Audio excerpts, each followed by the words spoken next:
angle, you happy? Okay, so this is the Pioneer deh-5050 Bluetooth. Well, the model number is deh-5050bt, and this is a audiophile designed head unit specifically focused for attention to detail when it comes to the type of audio formats it plays. The reason why I bought this radio in particular is because of the FLAC audio format that it is capable to.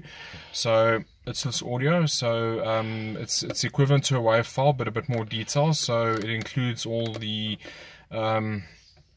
what's the right word? It includes all the sort of lossless audio, the scratching, and what have you. So I'm just going to take you through the radio quickly just to show you what the features are of the radio. So obviously from a source perspective it is Spotify compatible. There's a slot over here which will take your USB. I'm currently running a 16 gig USB, but up to 128 gig should be fine. From a source perspective, you've got your standard, your radio, your CD, your Bluetooth audio, which you can link up to listen to whatever you've got on your handset. And what the usual ones that I stick to is the CD and the USB. But obviously the USB is not in, so I won't pick it up from a source perspective. But we're going to go CD for now. All right. As you can see, I've linked it via the Bluetooth. Very simple setup. So from a features perspective, if you go into it, I'm going to start with audio. You've got your speaker levels, which you can control front, left and right, rear, left and right, which I've taken down completely because I'm focusing on the front. And then obviously your subwoofer. Now the head unit itself only has 2 RCA pre-outs, which is front and rear, but the rear is programmable to either rear speakers or subwoofer, which, as I'm running amplifiers on the system, I'm using the rear for subwoofer out and only focusing on the front stage for front allocation. If I, let me just go back.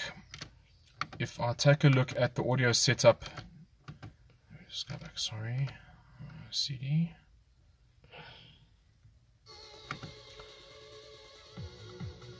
If I take a look at the audio setup, the reason why I am particularly cognizant or wanted this head unit in the first place is electronic time alignment. So what that means is that you can electronically position the sound as to where it wants to be within the car. So I can time align the unit for the center of the dashboard, for the driver, for the passenger, for rear passengers, as well as going back to the position. You can toggle between front left, front right, all, and then front stages as a general, in the event that you've got both two passengers sitting at the same time and it doesn't focus on the passenger or the driver.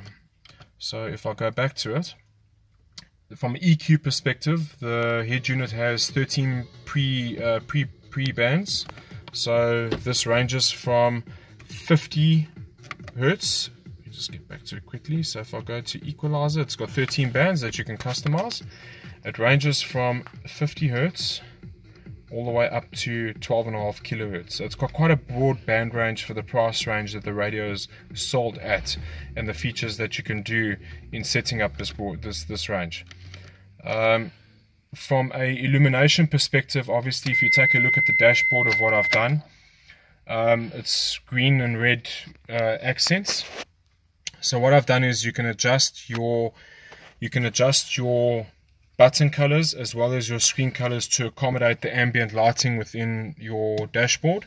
So if I go back to settings and I go to illumination, you can choose the color. You can choose either the key color, which is your outside perimeter of the radio, or you can go display color, which you can choose whatever you want depending on the car that you have and the ambient lighting around the dashboard.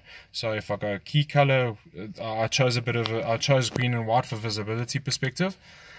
Then we move over to obviously dim settings. You've got a wire output that you can link to your lighting output. So the minute you switch on your lights, the dim setting can be activated, and brightness is self-explanatory. You can toggle the brightness between the key and the display to make each one brighter or dimmer of the two.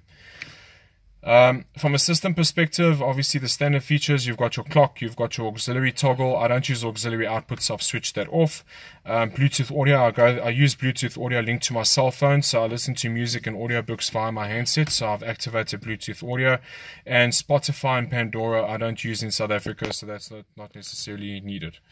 So from a Mixtracks perspective, Mixtracks is a beats per minute counter that will regulate the difference between any song and will automatically mix it for you, so you don't have to select it. It's a nice to have feature, but in my personal preference, I don't find it useful. So let me go back to CD. Okay, let's just wait for the format to read.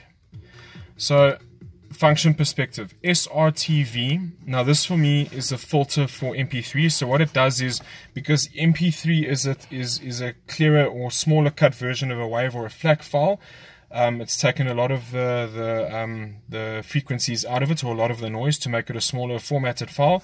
This enhances the audio of an MP3 file, so it'll unpack it for you in real time. If I go back to the system, going back to it, you can have your Bluetooth memory, your phone connecting, which will choose 2 phones. So what you can do is, with Bluetooth connectivity, is that you can connect 2 phones simultaneously to the unit. So one can be for sending and receiving phone calls, another one can be for audio, and you can toggle between the 2. And then obviously S remote is that in the event that you've got a remote access on your steering wheel on an OEM car, you can integrate that into the head unit itself. And that concludes the overview of the deh-s5050bt. Thanks, cheers.